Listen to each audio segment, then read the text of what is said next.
Viewers, इस वक्त हम लोग दरबार शरीफ के एरिया में मौजूद हैं।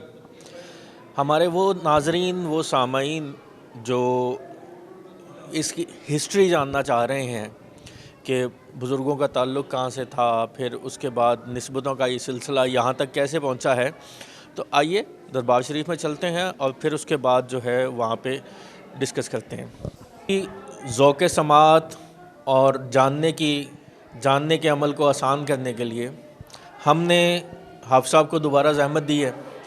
हाफ़िज़ साहब हमें बताएंगे कि यहाँ पे कौन कौन से बुज़ुर्ग जो हैं वो आराम फरमा रहे हैं और ये निस्बतों का सिलसिला कैसे यहाँ तक पहुँचा। हाफ़िज़ साहब।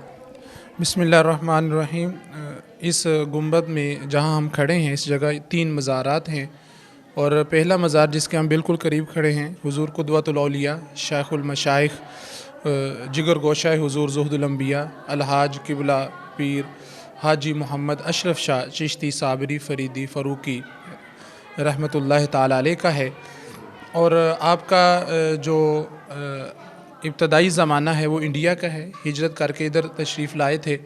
और मैं आपको ये भी बताता चलूँ और अपने नाज़रीन के लिए ये बड़ी आपके लिए हैरत अंगेज़ बात होगी कि हुज़ूर जो है वो ग्रेजुएशन थे तालीम के एतबार से दुनियावी, और जो इंदिरा गांधी है वो हुज़ूर से जूनियर थी। और वो मतलब और पाकिस्तान के बहुत सारे MNAs जो हैं उनके वालिद जो हैं वो हुज़ूर के साथ बड़ी अक़ीदत और मोहब्बत रखते थे।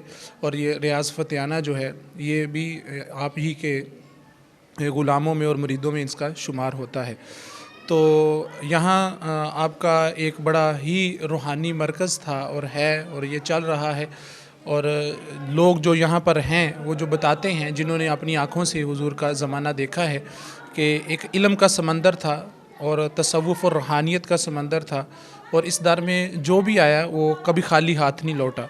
आज भी लोगों का मुशाहिदा है, आपने रात भी देखा होगा महफ़िल समा में भी, और एक हजूम था खलाइक का और समंदर था, ताहद नज़र सारे ही सर नज़र आते थे। तो ये अक़ीदतें और मोहब्बतें हैं जो इनके साथ बस्ता हैं, और आज भी लोग उसी तरह जिस तरह इनकी ज़िंदगी में इनसे फ़ैज़ लेते थे, आज भी उनसे इसी तरह फ़ैज़ ले रहे हैं।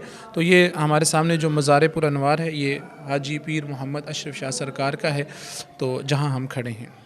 बुज़ुर्ग यहाँ पे जब तशरीफ़ लाए तो उस वक्त यहाँ पे क्या होता था? ये उसी वक्त यहीं पे आके ठहरे? जी बिल्कुल, ये यहाँ आके ठहरे। ये जो आप दूसरी तरफ जगह है ये तो बाद में ली गई हुज़ूर के बाद। इनकी हयाती में इनका ये इधर आस्ताना है सारा, यहाँ पर जो बैठा करते थे।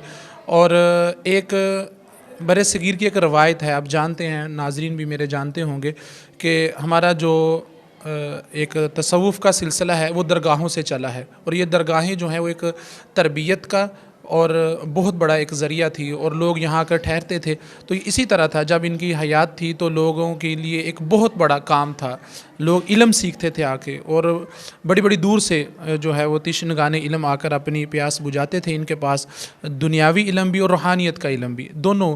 और ये पूरा एक मरकज़ था, लोग आते और लोगों की इन्होंने एक इस्लाह का बेड़ा उठाया हुआ था, जो मिशन था हुज़ूर ज़ुहदुल अंबिया से और हुज़ूर की उम्मत की इस्लाह का करना, ये सारा इनके काम थे जब ये तशरीफ़ लाए यहाँ पर।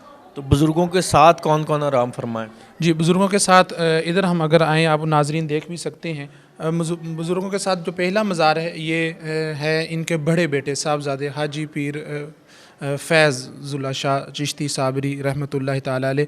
हुज़ूर के जो है वो औलादे ज़कूर में से, यानी जो नूरीना औलाद है उनमें से 6 बेटे हैं और 1 बेटी है। तो ये पहले बड़े बेटे का मज़ार है। इनका विसाल जो है वो हुज़ूर के बाद हुआ, पहले जो है वो हुज़ूर का विसाल हुआ, तो ये उनका मज़ार पुरअनवार है। और इनकी भी यही कैफ़ियत थी जो ख़ानदानी चिश्ती होती है, लोगों की फ़लाह और बहबूद के लिए काम करना, लोगों के काम आना, और जहाँ तक मुमकिन हो सकता अपना आराम सुकून तक कुर्बान किया हुआ था इनकी खातिर। हजूर का विसाल गालबन 63 में हुआ जी। ये 57वां उर्स मना रहे हैं हम हज़रत का, और हज़रत का इंतकाल 93 में हुआ। 93 में हुआ। हजूर का विसाल 93 में हुआ, और इनका विसाल कब हुआ? इनका विसाल जो है वो 2002 या 3 के हुआ है इसमें। और साथ और कौन मदफून है? ये 7 जो मदफून हैं इनका विसाल हुजूर से पहले हुआ। ये हुजूर के छोटे साहबजादे हैं, पीर ग़ुलाम मुस्तफ़ा अल मरूफ़ बाबा काले शाह सरकार। और मेरे नाजरीन और आप भी ये जानकर जो है बड़े खुश होंगे कि इनका भी एक लामुतनाही सिलसिला है करामात का। बचपन में ही इनका विसाल हुआ और विसाल भी की कैफियत भी जो लोग बताते हैं कि इसी तरह कि अपनी ज़िंदगी दूसरे को तोहफ़तन दे दी। एक औरत लाई गई हुजूर के पास, तो जब आपने देखा, क्योंकि जो अल्लाह का वली होता है इससे कायनात में कोई चीज़ छुपी नहीं होती, इनकी निगाहें लोहे महफूज तक होती हैं अल्लाह की अता से, और ये हमें कुरान और हदीस से बिल्कुल पता चलता है। तो जब उन्होंने देखा कि इसके अब हक़ में, इसकी तकदीर में शिफा नहीं है, तो वो जब वापस पलटने लगे तो हुजूर से मुलाकात हुई, बाबा काले शाह सरकार जिनका हम मज़ार पे खड़े हैं। तो उन्होंने देखा कि मेरे बाप से ये मिल के आ रहे हैं और रोते हुए आ रहे हैं। तो उन्हें बताया गया कि हुजूर ये इस तरह हुआ। तो फिर आपने कहा कि जब इसके हक़ में शिफा नहीं है तो आपने अपनी ज़िंदगी उसको दे दी और ख़ुद मौत को गले लगा लिया, और फिर इसलिए इस तरह इनका जो है वो हज़रत का विसाल हुआ। और आज भी यहाँ के जो लोग हैं, आपने देखा होगा जो इनके दोस्त हैं आज भी मौजूद हैं यहाँ पर, वो आकर इसी तरह बातें करते हैं इनके साथ जिस तरह हम आपस में बातें कर रहे हैं। मतलब उनका एक अकीदत और मोहब्बत है, उनकी जो भी हाजत होती है, जो भी ज़रूरत होती है, वो इनसे आके अर्ज़ करते हैं और अल्लाह इनके तवस्सुल से उनकी पूरी कर देता है।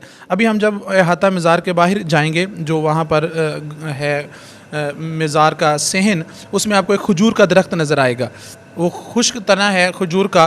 तो जो दोस्त हैं यहाँ के रहने वाले, वो अक्सर बताते हैं कि जब भी हमें कभी पैसों की ज़रूरत होती कि हज़रत हमने फ़लाँ चीज़ ख़रीदनी है तो पैसे दे, तो हज़रत उस खजूर के दरख्त से पैसे निकाल कर उनको दे देते। ये आपकी करामतों में से है। और बचपन में ही, मतलब अभी जवानी शुरू हुई थी तो आपका विसाल हुआ और अपनी ज़िंदगी दूसरों को दे दी। और इनका गम जो है वो किबला अलहाज हाजी पीर मोहम्मद अशरफ शाह सरकार को बहुत था। और बाज़ अहबाब कहते हैं कि इनके विसाल का सबब भी यही गम बना, औलाद का चले जाना। हाफ़िज़ साहब, अपनी ज़िंदगी किसी को दे देना, ये कैसे हो सकता है? और दूसरी बात, मेरा सवाल ये होगा जो यकीनन मेरे नाज़रीन भी जानना चाहेंगे कि ये वाक़या क्या हुआ? ये वाक़या इस तरह हुआ, पहले मैं जो आपका पहला सवाल है उसको मैं थोड़ा सा बता दूं कि अपनी ज़िंदगी कैसे। इकबाल ने कहा था कि जहाँ में अहले ईमान सूरत खुर्शीद जीते हैं, इधर डूबे उधर निकले, उधर डूबे इधर निकले। और अल्लाह वालों की ज़िंदगी का हर लम्हा अल्लाह की कुर्बत में रहता है और उन्हें ज़िंदगी से कोई प्यार नहीं होता। जिस तरह हदीस में है कि जो है वो अद्दुनिया सिजनुल मोमिन, और जो दुनिया है वो मोमिन के लिए कैद खाना है। आप जानते हैं कैद में कोई भी खुश नहीं रहता।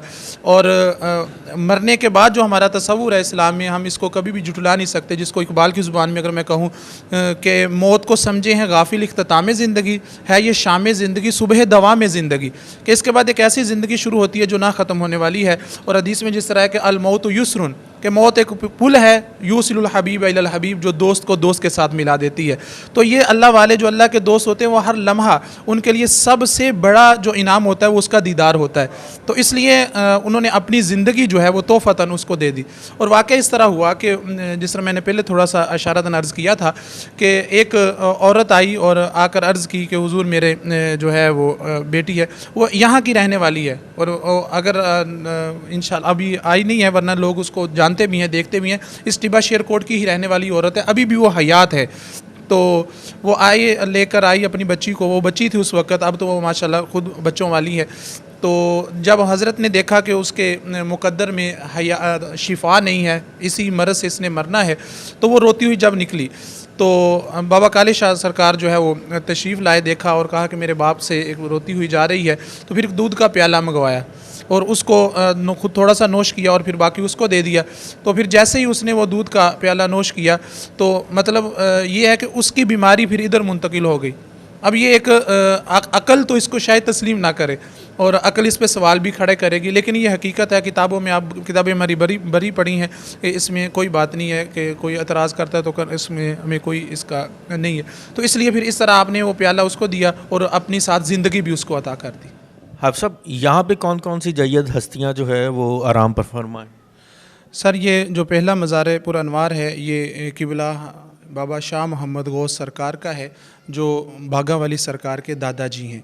और साथ ही हाजी पीर अब्दुल रज़ाक शाह का दरबार है, और ये मज़ार पुरअनवार पीर भागा अली सरकार के वालिद मोहतरम का है। तो यहाँ पर जो सबसे पहले आए इस जगह पर तो बाबा शाह मोहम्मद गौस सरकार तशरीफ़ लेके आए, और इनका ये है कि ये हुजूर बाबा साहब हुजूर ज़ुहदुल अंबिया के आखिरी दीवान भी हैं, और इनके बाद फिर सज्जादगी जो है वो महकमा औकाफ़ के पास चली गई, वन आखिरी दीवान ये बाबा शाह मोहम्मद गौस सरकार हैं। तो इनके यहाँ आने का वाक़या कुछ इस तरह है, बाहर अहाता मज़ार के आप देख भी सकते हैं कि वो दरवाज़ा है, आज भी उन्होंने याद के तौर पे रखा हुआ है कि जो दोस्त साथ थे या जो इनके सवाने नगार हैं वो बताते हैं लिखने वाले कि ये हुजूर बाबा साहब बैठे हुए थे और मराकबे में थे, तहज्जुद का वक़्त था, और फिर वहाँ से इनको हुक्म हुआ, खामोशी से उठे और वहाँ से चलते हुए इस दरवाज़े से जो उन्होंने आज भी याद के तौर पर रखा हुआ है, इस दरवाज़े से यहाँ पर दाखिल हुए। आज जहाँ जो इनका मज़ार पुरअनवार है जहाँ हम खड़े हुए हैं, वहाँ यहाँ आकर इन्होंने अपनी जो इनके हाथ में असा था, खुंडी थी, वहाँ यहाँ पर रख दी। तो साथ हल्का मुरीदीन भी था, अहबाब भी थे, तो उनसे कहा कि ये जगह ख़रीद लें। तो फिर ये सारी जगह ये एक तकरीबन जो है वो 8 एकड़ बनती है, ये ख़रीदी गई। और फिर आपने कहा कि हमें ये हुक्म हुआ है हुजूर ज़ुहदुल अंबिया बाबा फ़रीदुद्दीन मसूदगंज शकर की तरफ से कि आपका यही क़याम होगा। तो फिर जहाँ आप आज आराम फरमा है, तो यही वो जगह है जहाँ आपने अपना आके असा रखा था।